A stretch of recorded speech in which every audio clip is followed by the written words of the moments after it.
অকলে আহি পেলাই বহি আছোঁ কি ভাবি আছ কচোন তই ভাবিবি আৰু ভাবি জানো কিবা লাভ হ'ব তইতো তই ইয়াত বহি আছ পদত গোটেইখনতে বিচাৰি ফুৰিছোঁ নহয় কি কৰি আছ অঁ মই সেই ইয়াক বিচাৰি বিচাৰি ইয়াত পালোঁ কিবা এটা চিন্তা কৰি আছোঁ সুধি আছোঁ আকৌ নকয় কি হ'ল তোৰ ঘৰলৈ মনত পৰিছে নি ঘৰখনলৈ বৰকৈ মনত পৰিছে ঘৰত বা তহঁতৰ জানো মনত নপৰে পৰে অ' মোৰো মনত পৰে কিন্তু এতিয়া সেইবোৰ কথা ভাবি মনত দুখ দি কিবা লাভ আছে জানো কচোন অঁ আমি নাভাবিলোঁ কাৰণেতো আজি আমি ইয়াত আছোঁ আমাৰ ঘৰখন মা দেউতা আৰু আমাৰ ভৱিষ্যত চব হেৰাইতো আজি আমি ইয়াত আছোঁ আমাৰতো যি হ'ব লগা আছিল সেয়া হৈ গ'ল কিন্তু ইয়াৰ ফল আমাৰ মা দেউতা আৰু বহুজনে আজিও ভোগ কৰি আছে আৰে আমিতো তেতিয়া নিচাত আছিলোঁ না চালা কোনে কি কৈ পায় আমাক কেয়াৰে নকৰোঁ না কাৰোলৈ কেয়াৰ নকৰা কাৰণেতো আজি আমাৰ এই অৱস্থা আমিতো পঢ়া শুনা কৰা ল'ৰা এটাই যদি এবাৰলৈ ভাবিলোহেঁতেন তেন্তে সেই ভয়ংকৰ দিনটো সন্মুখীন হ'ব নালাগিলেহেঁতেন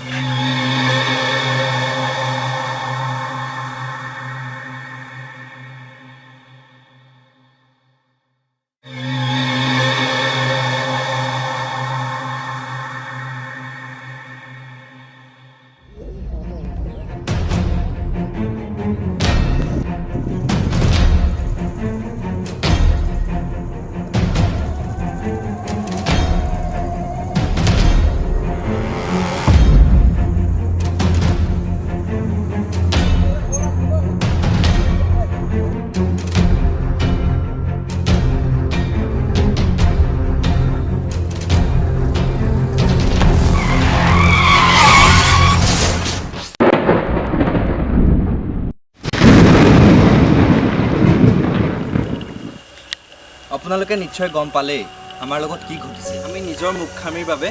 মৃত্যুক সাৱটি ল'লোঁ আমি সতৰ্ক নহওঁ আমি নাভাবিলোঁ যে নিচা থাকিলে আমি গাড়ী চলাব নাপাওঁ ই এটা অপৰাধ মৃত্যু এক চিৰন্তন সত্য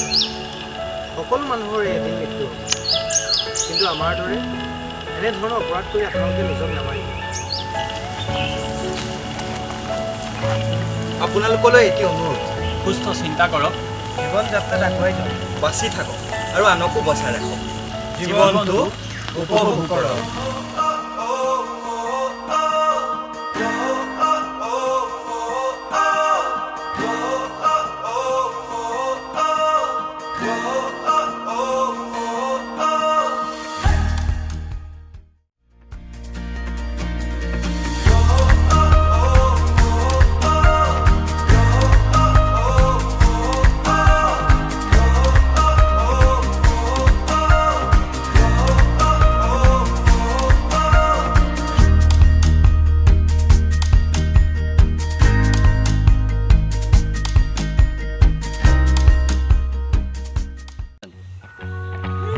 কেয়াৰ নকৰা কাৰণেতো আজি আমি ইয়াত আছোঁ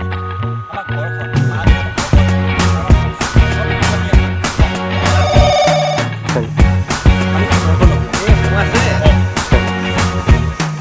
I can't forget the day we met. Your eyes are blue and you're piercing through. I can't forget the day.